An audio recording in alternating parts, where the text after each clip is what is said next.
4 PM news network में दोस्तों आपका स्वागत है। मैं हूं आपके साथ राशिद ज़हीर।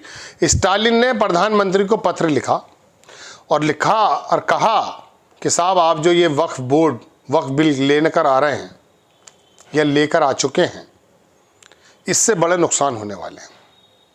और सवालों में एक सवाल ये भी उठा दिया कि आपने जो कहा है कि साहब वक्फ बोर्ड में नॉन मुस्लिम मेंबर्स होंगे, कल को तमिलनाडु सरकार या दूसरी सरकार ये प्रस्ताव लेकर आ गई कि वहाँ के मंदिरों के बोर्ड्स में मुस्लिम होंगे, आप क्या करेंगे?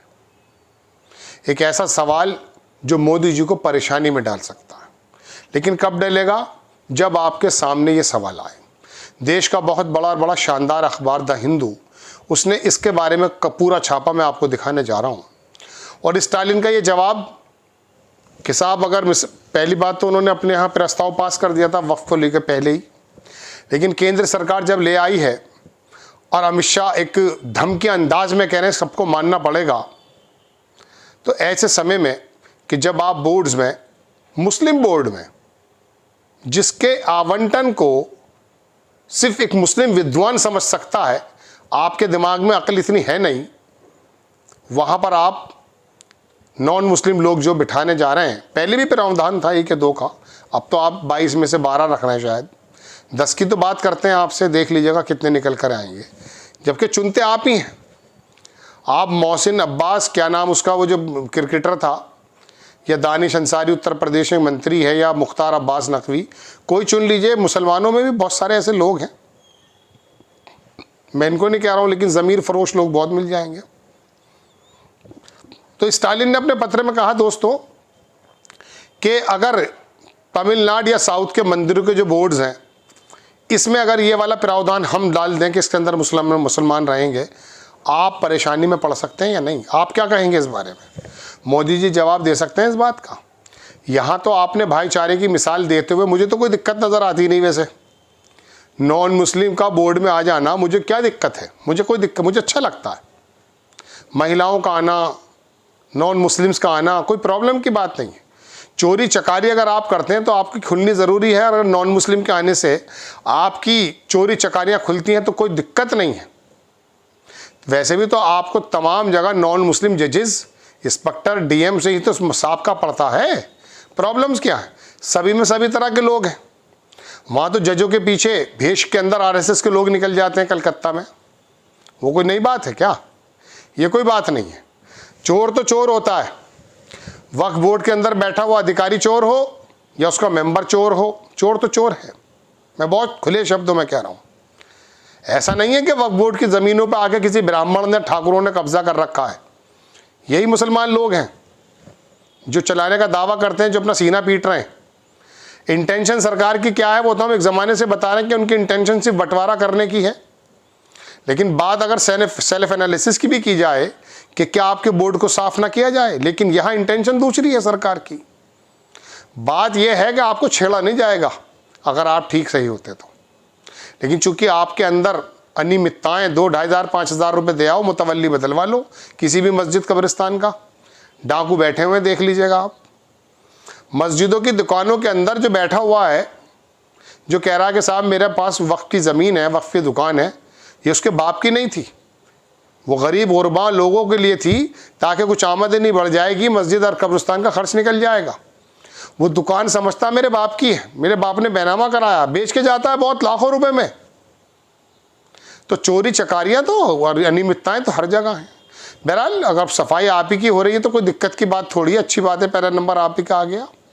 खैर, लेकिन बात चल ये रही है दोस्तों कि स्टालिन ने जिस प्रकार से सरकार ये बिल लेकर आई और देश भर के मुसलमानों को ये संदेश दिया कि देखिए आपके पेच टाइट करने में हम कोई कमी नहीं छोड़ेंगे।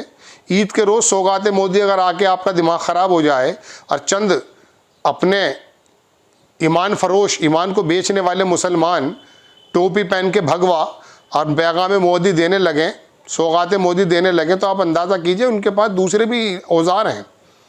एक तरफ वो आपको अगर एक चम्मच घी पिलाते हैं तो दूसरी तरफ से आपका खून भी निकालने को तैयार बैठे हैं। तो उनकी इंटेंशन तो यही थी दरअसल कि ये जो 8 लाख 9 लाख जितनी भी एकड़ ज़मीन है, 1.25 ट्रिलियन की कीमत बताई जाती है। इसको कारपोरेट को कैसे बेचा जाए, अपने लोग कैसे शामिल हो जाएं, सरकार कैसे हड़प ले, वो तो साफ नज़र आ रहा है। लेकिन स्टालिन ने जब ये बात कही कि आप जो बोर्ड के अंदर नॉन मुस्लिम को ला रहे हैं, क्या इंटेंशन आपकी है, अगर अपने बोर्ड्स में हम लेकर आ जाएं तो क्या होगा। आप देख लीजिए, वो बहुत लंबा अखबार है, उसे पढ़ना क्या संभव है, लेकिन फिर भी मैं आपको हेडिंग सुना देता हूँ। तमिलनाडु के सीएम स्टालिन ने पीएम मोदी को पत्र लिखकर वक्फ संशोधन विधेयक को पूरी तरह वापस लेने का आग्रह किया है। यह खबर तो 2 अप्रैल की है, लेकिन इसकी चर्चा अब हो रही है, चूँकि इसमें उन्होंने कहा कि जनाब वाला, आप जो ये काम कर रहे हैं, अगर हम अपने यहाँ प्रस्ताव पारित कर देंगे तो आपका रोल क्या होगा। मोदी जी, योगी जी, अमित शाह इस बात की इजाज़त देंगे कि गोरखपुर की जो पीठ है उसके अंदर 4 मुसलमान रख देंगे, आप वहीं गोरखपुर के ही रख देंगे आप अपने बोर्ड में? नहीं रख सकते, रखेंगे नहीं।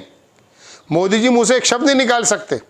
अमित शाह जो बोले धाड़ रहे थे, एक शब्द मुंह से नहीं निकाल सकते, बोल नहीं पाएंगे। लेकिन स्टालिन ने बिल्कुल साफ कहा। अब ऐसे में जब आप अपने बोर्ड्स में भाईचारा भूल जाते हैं, हिंदू बोर्ड्स में कोई ईसाई, कोई धर्म, और हद यह है कि हिंदू की जो व्याख्या संविधान में है उसके अंदर बौद्धिस्ट भी हैं, जैन भी हैं, लेकिन कई जगह इनको लेना ही गलत है।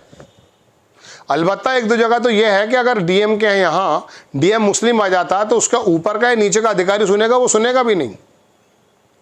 तो आप अपने बोर्ड्स में अगर ले सकते हैं मुस्लिम तो बताइए।